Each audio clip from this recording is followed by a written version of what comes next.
Our today's story is The Wise King. This is a story about a very special king. He was a king like no other because he was a prophet and Allah had given him so many blessings. He was blessed with wisdom and a lot of wealth. That was not all. He also had power over jinns and was able to hear and talk to animals. Isn't that amazing? Do you know the king? His name was King Solomon alayhi salatu wassalam. One day, King Solomon called the hoopoe, but he could not find him. Have you ever heard of hoopoe? It is a bird that makes a loud sound with its beak curving downward.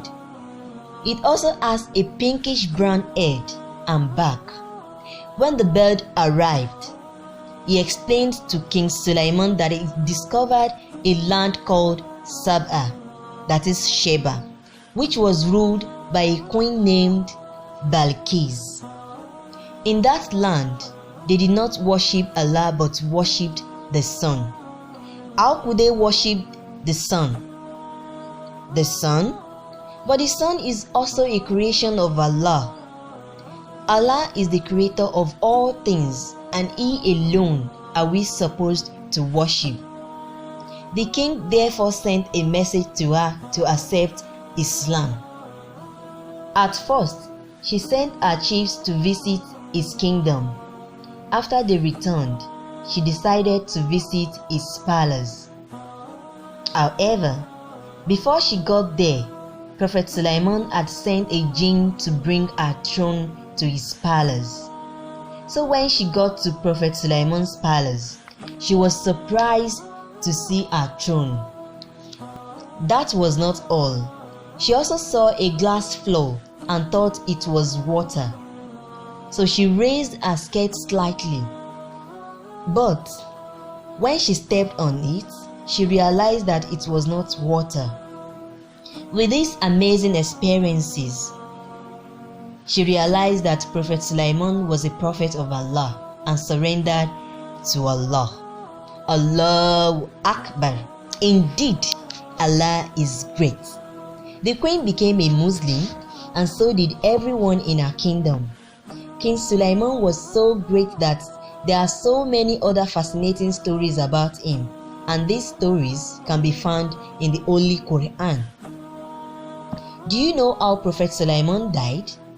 The way he died was also another story. On that day, Prophet Solomon was watching the jinns as they were walking when his stick fell. Do you know what made his stick fall? It was a termite. I am sure you are wondering how the termite pushed the stick. You are right. A termite does not have the strength to push a stick. So, how did the termite make the stick fall? The termite ate the stick from the lower end of the stick, so it became shorter.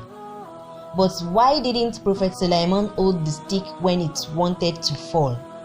Well, it is simply because he had died while he was standing. Allah has said that everyone must die, even prophets as well. So when the stick fell, and he was no longer alive to stop the stick from falling, he also fell. This was because the stick had been supporting him.